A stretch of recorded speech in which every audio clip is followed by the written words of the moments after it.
Oil వేసేసి అంటే ఇందులో మటన్ కుక్ చేసుకున్నాం, అందుకని ఈ ప్యాన్లోనే ఆయిల్ వేసేసుకుంటున్నాం. ఫస్ట్ మనం కావాల్సినంత ఆయిల్ వేసేసుకున్నాం. మీ దాంట్లో ఏమంటారో తెలియదులే కానీ మా దాంట్లో పెప్స్ అంటారు. ఆ కర్రీ ఇప్పుడు చేస్తుంది. ఇదిగోండి ఇలా బాయిల్ చేసుకొని మేము పక్కన పెట్టుకోవాలి. ఎందుకంటే ఇలా బాయిల్ చేసుకుంటే మనకి నీస్ వాసన అనేది మంచిగా పోయింది కాబట్టి మేము ఇలా బాయిల్ చేసేసుకొని పక్కన పెట్టుకోవాలి. ఓకేనా. నెక్స్ట్ ఇది ఇలా మొత్తం నీళ్ళు మొత్తం ఇది అయినప్పుడు చేసుకోవాలి. మనకు కావాల్సిన ఇంగ్రీడియంట్స్ కోకోనట్ పేస్ట్ అన్నీ చెప్పేస్తాను. ఓకేనా. Onions, green chilli and coconut paste, అల్లం వెల్లుల్లి పేస్ట్ 1 స్పూన్ అంతే. పసుపు, ఉప్పు, కారం అండ్ పక్కన వచ్చి నేను చికెన్ వేసుకున్నాను, మా డాడీకి వస్తుంది. అండ్ ఇలా ఆయిల్ ఉల్లిపాయలు కదా వేసేసుకోండి. మంచిగా ఉల్లిపాయలన్నీ వేసేసుకొని ప్రాపర్గా. Hi friends, welcome back to Jasoos vlog. మా సిస్టర్స్ ఛానల్ని అందరూ సబ్స్క్రైబ్ చేసుకోండి, ఎవరు మర్చిపోవకండి. అలానే నా ఛానల్ని కూడా సబ్స్క్రైబ్ చేసుకోండి.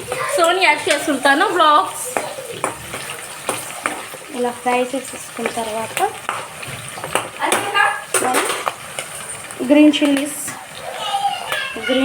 అయితే నేను వేసేస్తాను. ఇది కూడా మనం ఫ్రై చేసేసుకుందాం. కొంచెం లైట్ ఫ్రై చేస్తే చాలు, ఎక్కువ ఫ్రై అక్కర్లేదు.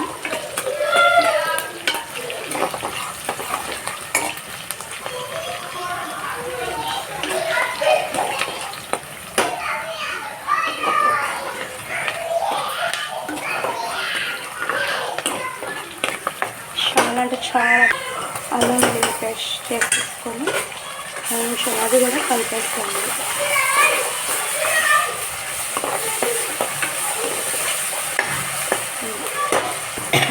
తర్వాత వచ్చేసరికి కోకోనట్ పేస్ట్ అయితే నేను ఒక 4 టేబుల్ స్పూన్స్ అనేది కోకోనట్ పేస్ట్ వేస్తాను. నేను ఇది కూడా మంచిగా కలిపేసుకున్నాను.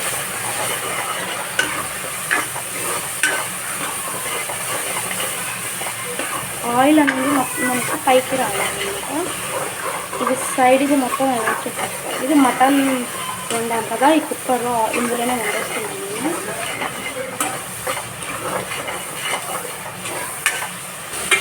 అయితే చికెన్ అయితే ఉడికిపోయింది, అయిపోయిందన్నమాట. చికెన్ కాదు ఇంకా ఇందులో కొత్తిమీర వేసేసి స్టవ్ ఆఫ్ చేసేస్తాం. అలాగే చికెన్ అనేది అయిపోయింది. ఇది చూడండి సరే, ఇలా నూనె రావాలి, అప్పుడు మనకి కర్రీ అనేది టేస్ట్ వచ్చేది. దానికి అర్థం చేసుకోండి. ఎప్పుడైనా కూడా మనం ఫ్రై చేస్తేనే బాగుంటుంది అన్నమాట. మసాలాలన్నీ మంచిగా ఫ్రై చేస్తేనే బాగుంటుంది. అండ్ ఈ కొబ్బరి పేస్ట్లో నేను కొంచెం ధనియాలు, కొంచెం దాల్చిన చెక్క, కొంచెం ఒక 2-3 లవంగాలు అన్నీ వేసి మిక్సీ పట్టేసాను కొబ్బరి పేస్ట్లో.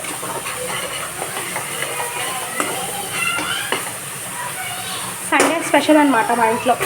ఇందులోనే మనం అది వేయకముందే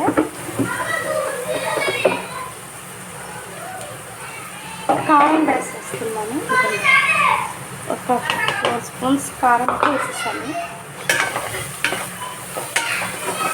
కొంచెం నీసాగు కారం పట్టిద్ది కదా, కారం అయితే నేను వేసేస్తాను. అండ్ ఇందులోనే కొంచెం పసుపు అయితే నేను ప్రజెంట్ 1 టేబుల్ స్పూన్ ఇస్తున్నాను. మీరు చూసేసుకోండి. ఇక్కడ ఇలా ఫ్రై అయిపోతాయి. ఇలా మంచిగా ఫ్రై అవ్వడానికి ఇవి మేము కుక్ చేసుకో పక్కన పెట్టుకున్నాము. ఇది మొత్తం ఇందులో వేస్తాం. ఇప్పుడు ఇది కలిపి ఉంది కొంచెం మంచిగా.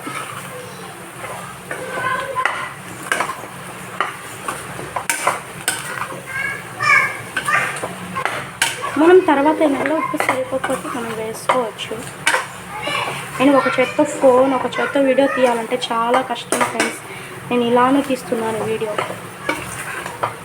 మీరు సబ్స్క్రైబ్ అయితే చేసుకోండి నా ఛానల్ని. ఎవరైనా కొత్తగా చూస్తే నా ఛానల్కి సబ్స్క్రైబ్ చేసుకోండి, సపోర్ట్ చేయండి. నేను న్యూగా పెట్టాను కాబట్టి ఛానల్ అనేది మీ సపోర్ట్ అనేది చాలా అవసరం మనకి, మన ఛానల్కి. చూసారా కొంచెం ఇది అవ్వాలన్నమాట.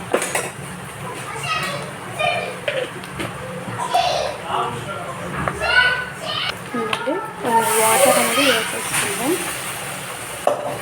వేసేసుకొని కలిపేస్తాము. ఇలా అందులో మనం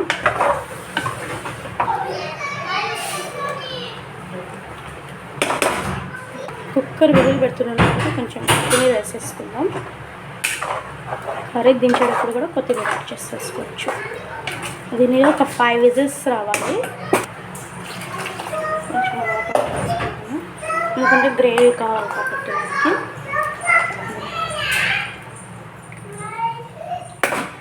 మనకి విజిల్ పెట్టేస్తాం. మూత అనేది నేను పెట్టేస్తాను.